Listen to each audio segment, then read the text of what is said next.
कहते हैं किस्मत दे यारी तो क्यों हो ख्वारी। भारत को रूस जैसे अच्छे दोस्त तो मिले ही हैं, तो वहीं इजराइल जैसे दोस्तों का तड़का इस मामले को और भी बढ़ा देता है। इस मामले में भारत को और भी मजबूत बना देता है। अब रूस ने अचानक से धड़ाधड़ S-400 की मिसाइलों को दागना क्यों शुरू कर दिया, तो वहीं कोको आइलैंड भारत के लिए बड़ी मुसीबत बना। चीनी सेना कोको आइलैंड पे क्यों जमा हो रही है, तो सबसे बड़ी खबर आखिर इमरजेंसी बैठक में बैठे प्रधानमंत्री मोदी, अजीत डोभाल, अमित शाह, क्या है मामला, क्या सीमा पर होने वाला है कुछ बड़ा। इसके अलावा बहुत कुछ, आइए जानते हैं इन खबरों को विस्तार से। ये जो स्क्रीन पर आप इलाका देख रहे हो, ये है ब्लैक सी। अभी हाल ही में ब्रिटेन की एक एयरक्राफ्ट कैरियर यहाँ से गुजरने की कोशिश कर रही थी अपने फ्लीट के साथ, जिसके बाद यहाँ से बम गिराना शुरू कर दिया रूस ने और अंत में उसे भागना पड़ा ब्रिटेन को। तब रूस ने ये कहा था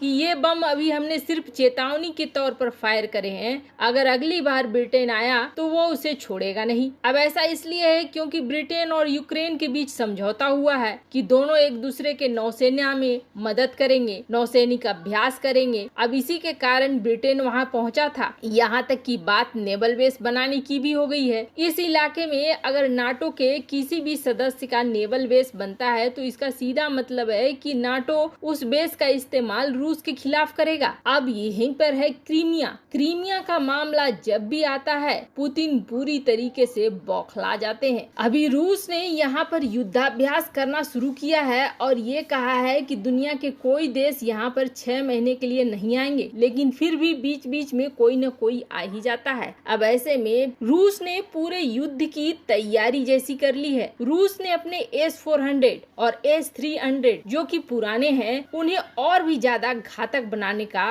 प्रयास तेज कर दिया है। अब इस सिस्टम में रूस नई तरह की कई मिसाइलों को शामिल करने जा रहा है जो दुश्मन की किसी भी मिसाइल को मार कर गिरा दे। अब आपको बता दें, जिस तरीके से क्रीमिया में अमेरिका और ब्रिटेन के साथ तनाव बढ़ रहे हैं, रूस ने S-400 डिफेंस सिस्टम का परीक्षण शुरू कर दिया है। धड़ाधड़ यहाँ पर मिसाइलें दागे जा रहा है रूस। वैसे तो रूस इसका नाम दे रहा है कि वो परीक्षण कर रहा है, लेकिन इससे कुछ ही किलोमीटर दूर में अमेरिका के साथ नाटो काला सागर में ऑपरेशन सी ब्रिज नाम का ये युद्धाभ्यास कर रहा है। क्रीमिया के इतने नजदीक दुश्मन देशों के युद्धाभ्यास से रूस पूरी तरीके से चिढ़ा हुआ है, जिसकी वजह से उसने ताकतवर मिसाइल डिफेंस सिस्टम को इन सीमाओं पर लगाना शुरू कर दिया है और युद्धाभ्यास के नाम पर उन्हें फायर करना शुरू कर दिया है। वैसे आपको बता दें, नाटो का वार्षिक सैन्याभ्यास सी ब्रिज सोमवार को काला सागर के उत्तर पश्चिमी हिस्से से शुरू हुआ। रूसी नौसेना इस युद्धाभ्यास में शामिल होने वाले सभी युद्धपोतों पर करीब से नजर रख रही है और आपको बता दें, रूस के विरोधी देशों के इस युद्धाभ्यास में 32 देशों के लगभग 5000 सैनिक और 32 युद्धपोत शामिल है। 10 जुलाई तक दुश्मन देशों की सेनाएं रूस के करीब समुद्र में अपने शक्ति का प्रदर्शन कर रही हैं, जिसके बाद रूस ने यहाँ पर अपने सारे भारी भरकम हथियारों की तैनाती भी शुरू कर दी है। कहीं ये युद्धाभ्यास एक बड़े जंग में न बदल जाए इन हालातों में। वहीं दूसरी तरफ स्क्रीन पर इस मैप को देखो आप, यहाँ पर है कोको आइलैंड। ये कोको आइलैंड है किसका? कहा तो ये जा रहा है कि ये कोको आइलैंड दरअसल है भारत का और ये इतिहास की सच्चाई भी है कि ब्रिटिश इंडिया के तहत में ये कोको आइलैंड ब्रिटिश इंडिया में था, पर बाद में घटनाक्रम बदलते चले गए और बदलते बदलते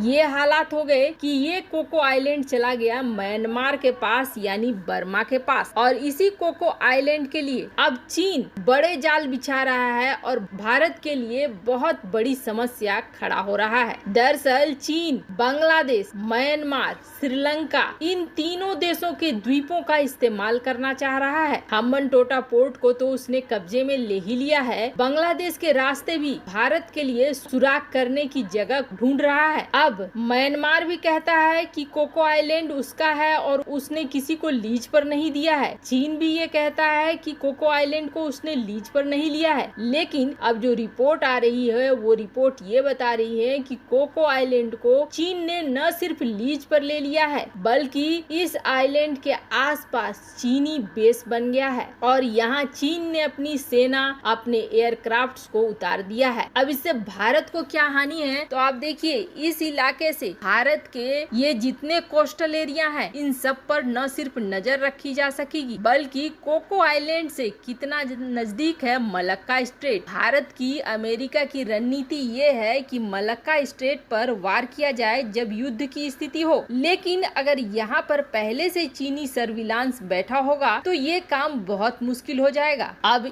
ये बन रहा है भारत के लिए बड़ा ही खतरनाक रणनीतिक पॉइंट, पर ऐसा नहीं है कि भारत के पास इसका काट नहीं है। भारत के पास इसका एकमात्र काट अंडमान निकोबार है। अंडमान निकोबार पर में ही इसके खिलाफ रणनीति बन सकती है, जिसका इस्तेमाल कर भारत इसे काउंटर कर सकता है। वैसे भारत ने मलक्का स्ट्रेट को घेरने के लिए ये काम शुरू भी कर दिया है। भारत ने वियतनाम और फिलीपींस से सैन्य अभ्यास करने शुरू कर दिए हैं, जिसकी वजह से इस इलाके में भारत की पहुंच बढ़ रही है। वहीं कहा यह जा रहा है कि इस इलाके में अगर भारत एक बेस बना ले तो चीन को मलक्का स्ट्रेट में चारों तरफ से घेरा जा सकेगा। कोको आइलैंड को आप नजदीक से देखेंगे तो आपको दिखेंगे इस तरह के बेस बने हुए, जो साफ दिखला रहे हैं कि यहाँ चीनी बेस बन चुके हैं और इन बेसों का इस्तेमाल अगर किसी के लिए होगा तो वो सिर्फ और सिर्फ भारत है। इसे काउंटर करने के लिए भारत के वायुसेना प्रमुख RK भदौरिया बांग्लादेश पहुँचे हुए हैं। अभी बांग्लादेश में कई सारे दौरे हो रहे हैं, तो वहीं भारतीय विदेश मंत्री भी G20 एशियन देशों की मीटिंग के अलावे खुद अकेले कई देशों की मीटिंग कर रहे हैं, कई देशों के सेना प्रमुख से मिल रहे हैं, कई देशों के विदेश मंत्री से मिल रहे हैं और द्विपक्षीय बातें कर रहे हैं। इन सब से ही पता चल रहा है कि कुछ बड़ा है जो चल रहा है। अब इसी बीच में भारतीय प्रधानमंत्री मोदी, अमित शाह, रक्षा मंत्री राजनाथ सिंह और अजीत डोभाल एक इमरजेंसी मीटिंग में बैठे हैं। अब कहा जा रहा है कि ये मीटिंग इतनी खास है कि अंदर की बातें बाहर नहीं आ रही हैं। इस मीटिंग का पहला विषय तो ये है कि जिस तरीके से ड्रोन हमला किया गया भारत के एयरफोर्स स्टेशन पर, उसे लेकर गहरी बात चल रही है। उसको किस तरीके से जवाब देना है और किस तरीके से उसका काट तैयार करना है। तो वहीं दूसरी तरफ चीन को काउंटर करने के लिए ऑफेंसिव डिफेंस के आधार पर जिस तरीके से भारत 50,000 सैनिकों की तैनाती सीमा पर कर रहा है, उसे देख ऐसा लग रहा है जैसे अब करो या मरो वाला सिचुएशन आ गया है। अब इस बैठक से सबसे ज्यादा परेशान पाकिस्तान है। पर आपको क्या लगता है, क्या कोको आइलैंड भारत के लिए एक बड़ा खतरा बनता जा रहा है? कमेंट कर अपनी राय जरूर बताएं। जल्द मिलते हैं अगले वीडियो में नई खबर के साथ।